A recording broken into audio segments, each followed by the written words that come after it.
আর একটা হাদিস আম্মা আয়েশা রাদিয়াল্লাহু তাআলা আনহা থেকে বর্ণনা করা হয়েছে, আল্লাহর নবী বলেন, ইন্না মিন আকমালিল মুমিনিনা ঈমানা, আরে মুমিনদের ভিতরে তাদের ঈমানটা পরিপূর্ণ হয়ে গেল। কি হয়ে গেল? জোরে কোন। তার ঈমানটা পরিপূর্ণ হয়ে গেল যারা নাকি আহসানুহুম খুলুকা, যাদের চরিত্র ভালো, যাদের চারিত্রিক বৈশিষ্ট্য আছে, যাদের চিন্তা ভাবনা আচার ব্যবহার সবটুকুন কি চরিত্র ভালো। চরিত্র এমন একটা সম্পদ, একবার হারিয়ে গেলে তাক ফিরে পাওয়া যায় না। জোরে কোন, যায় নাকি? কেউ কেউ বলেছেন, অনেক জ্ঞানী লোক বলেছেন চরিত্র হলো কাঁচের বয়ামের মতো। কিসের মতো? আবার কেউ বলেছেন, এটা জ্ঞানীদের কথা বলছি, এটা বিশ্বনবীর হাদিস কিন্তু নয়। হুজুর এটা কোন হাদিস তো আছেন, এটা আর এক বিপদ। অনেক জ্ঞানী লোক তাদের লেখা আমি পড়েছি, কেউ বলেছেন চরিত্র একটা মাটির কলসির মতো। কিসের মতো? জোরে কোন। মাটির কলসির মতো, অথবা কাঁচের বয়ামের মতো, কাঁচের পাত্রের মতো।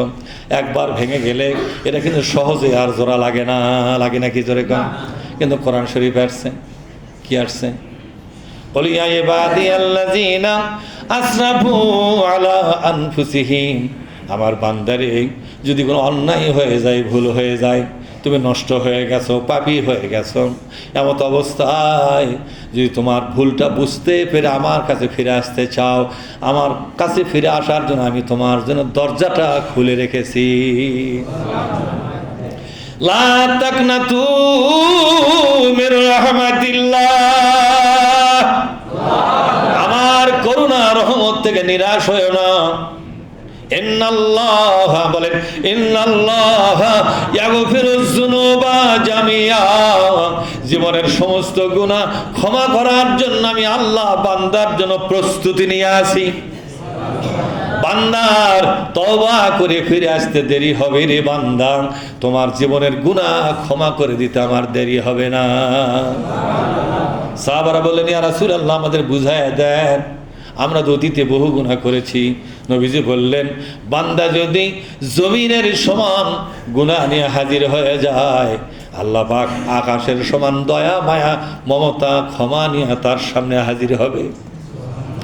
আল্লাহ বান্দা যদি আকাশের সমান গুনাহ নিয়ে হাজির হয়ে যায়, আল্লাহ পাক আর শাজিমের মতো মহান সত্তা নিয়ে তার সামনে হাজির হবে, তাকে ক্ষমা করা হবে। তবে ইল্লাস শিরকা, ইল্লাস শিরকা, শুধু শিরকের গুনাহ ক্ষমা হবে না। ওয়া আলতাফাহুম বিআহলিহি, ওই স্বামীরা শ্রেষ্ঠ স্বামী, তার ঈমানটা পরিপূর্ণ স্বামী, পরিপূর্ণ ঈমানদার স্বামী, যে স্বামী তার পরিবারের লোকদের প্রতি দয়া এবং মায়া মমতাশীল, কঠোর নয়। কি নয়? জোরে কোন। আলতাফা, আমাদের দেশে কিন্তু আলতাফুন নেশা খেলার মাঠ আছে না? এই আলতাফুন শব্দের অর্থ হচ্ছে নরম দিল, সফট মাইন্ড। যেরকম কি হয়? Soft mind, soft soul and mind. হৃদয়টা যাদের নরম, ঠিক তাদের কথা বলা হলো যে তার পরিবারের জন্য নরম দিল হয়, নরম মানুষ হয়। নরম কারে বলা হয় বলতো? চুনোর থেকে কি পানোর থেকে চুন খসলি দিয়ে কষে বাড়ি, এর নাম নরম।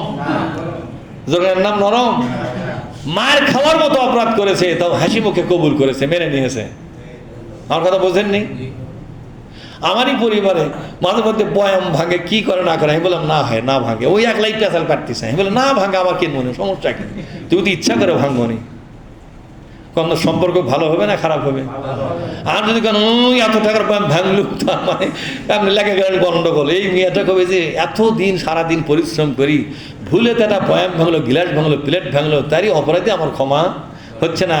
এই স্বামী ই তো আমার নির্ভরশীল স্বামী নয় রে, কথা ঠিক না? আপনাকে কিন্তু মনের থেকে আর ভালো, এই জন্য ত্যাগ স্বীকার করতে হবে। নরম মানুষ কারে বলা হয়? নরম মানুষ সহজেই মানুষকে ক্ষমা করতে পারে, নরম মানুষ সহজেই ত্যাগ স্বীকার করতে পারে, নরম মানুষ সহজেই মানুষকে ক্ষতির পর হাসি মুখে আলিঙ্গন করতে পারে, তারে বলা হয় নরম মানুষ। তাই আল্লাহ নবী বলছেন, ওয়া আলতাফাহুম বিআহলিহি, বলেন ওয়া আলতাফাহুম বিআহলিহি, এমন স্বামী পরিপূর্ণ ভালো স্বামী, ঈমানদার স্বামী কারে বলা হয়? যেই স্বামী তার পরিবারের জন্য নরম হয়ে, ক্ষমাশীল হয়ে, বন্ধু বাৎসল্য নিয়া, বন্ধুত্বের মতোই সম্পর্ক রেখে সকলের জন্য উদার হয়ে পরিবারের সঙ্গে থাকে। তার কাছে ভুল মনে হয় ভুলই নয়, এরকম স্বামী কিন্তু খুব একটা বেশি। প্রায় দেখবো বাড়ির মধ্যে কি হয়েছে, কি গন্ডগোল, কি গন্ডগোল করছে, তরকারি পুড়ে ফেলাছে। এটা একটা গন্ডগোলের বিষয়। কম মহিলা যদি তরকারি পরে আর যে পুরুষের সাথে খেপতিছে, ও যদি তরকারি পাক করবে দেয়, ওই পাইলে শুদ্ধ পুড়বে, কথা ঠিক না? সুতরাং কিসের গন্ডগোল? উদার কাকে বলা হয়? তরকারি পুড়ে গেছে, আপনি বলবেন না হয় পুড়ছে পুরুক, তুমি আলু ছানা করলে আসো, নাই ও কি আনা সামনে দাও, এত কিছু করা লাগবে না, চুপচাপ থাকো, হচ্ছে ভাগ্য আছে, পুরুষে মিটে গেছে, কথা ঠিক না? আরে মহিলা আফসোস করবে, কিন্তু আপনার কথায় লোকটা প্রাণ ফিরে পাবে কেনা জোরে কথা। নবী আমার বলছেন এভাবে নরম হয়েও, নরম যদি হতে পারো, দরদি মন নিয়ে যদি সংসার করতে পারো, বিশ্ব নবী বলছেন, আমি নবী সনদ দিয়ে গেলাম, সার্টিফিকেট দিয়ে গেলাম, তুমি হলো শ্রেষ্ঠ স্বামী, তুমি স্বামী নামের আশীর্বাদ, তুমি শ্রেষ্ঠ স্বামী। আমি নবী মোহাম্মদ রাসূলুল্লাহ কোনোদিন আমার স্ত্রীদের কাজের ভুলের জন্য কিছুই বলি নাই। সুবহানাল্লাহ বলেন। নবীর পরিবার কেমনে চালাতেন একটা কথাই প্রমাণ পাওয়া যায়। বিশ্বনবীর স্ত্রীগণ বলতেন, আমাদের হাতে কত ভুল হয়ে গেছে, কত রকমের ভাঙাচোরা হয়ে গেছে, কত ক্ষতি হয়ে গেছে, বিশ্বনবী কোনোদিন আমাদেরকে বলেন না এটা কেন করেছো, এটা কেনই বা করো নাই, বলে নাই। এমনকি তার বাড়ির কর্মচারী, তার বাড়ির খাদেম হযরত আনাস, তিনি বলতেন, আমি বিশ্বনবীর সংসারে 10টা বছর ছিলাম। কয়টা বছর? 10টা বছর তার পরিবারকে দেখাশোনা করেছি। 10 বছরের মধ্যে কোনোদিন আমার ভালো হয়েছে, কোনোদিন বা খারাপ হয়েছে, কোনোদিন আমার হাতে ক্ষতি হয়ে গেছে, কোনোদিন আমার হাতে একটু সর্বনাশ হয়ে গেছে, এক এক সময় এক এক রকম আমার হয়ে গেছে। কিন্তু এই 10টা বছরের কতদিন হয়, একটা দিন বা একটা রাতে আমাকে নবী ডেকে বললেন না, ও আনাস তুমি এই কাজটা কেন করেছো, এই ক্ষতিটা কেন করলে, এটা তুমি কেন ভাঙলে, এই কাজটা কেন করো নাই, তোমাকে করতে বলেছি কয়েকবার, তাও তো করলে না, আর এই কাজটা করতে গিয়ে কেন ক্ষতি করেছ, এই কেন শব্দটা আমার জীবনে বিশ্বনবীর কাছ থেকে শুনি নাই। এইভাবে তিনি সংসার করতেন। তাই নবী বলছেন, তোমরা কি শ্রেষ্ঠ স্বামী হতে চাও? শ্রেষ্ঠ স্বামী যদি হতে চাও, তাই তোমার চরিত্র সংশোধন করো। সর্বপ্রথম তোমার চরিত্রকে ভালো করো। যদি ভুল হয়ে থাকে, সংশোধন হওয়ার সুযোগ আছে না নাই? যদি ভুল পথে আপনি যান, ফিরে আসার কি সুযোগ নাই?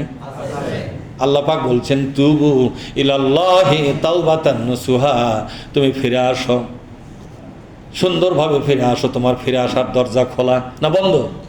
খোলা।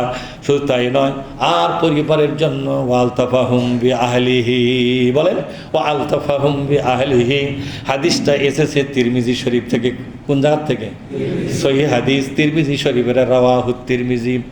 তোমরা তোমাদের পরিবারের জন্য দরদি হয়ে যাও, বন্ধুর মতো হও, ক্ষমা করে দাও, হাসি মুখে সব কিছু মেনে নিয়া হাসি মুখে তাদের সঙ্গে চলাফেরা করো, ওদের দুঃখ বোঝার চেষ্টা করো, ওদেরকে ভালোবাসা দিও, তাহলে তুমি তোমার পরিবারের মধ্যে শ্রেষ্ঠ স্বামী হতে পারবে। যেরকম না সুবহানাল্লাহ।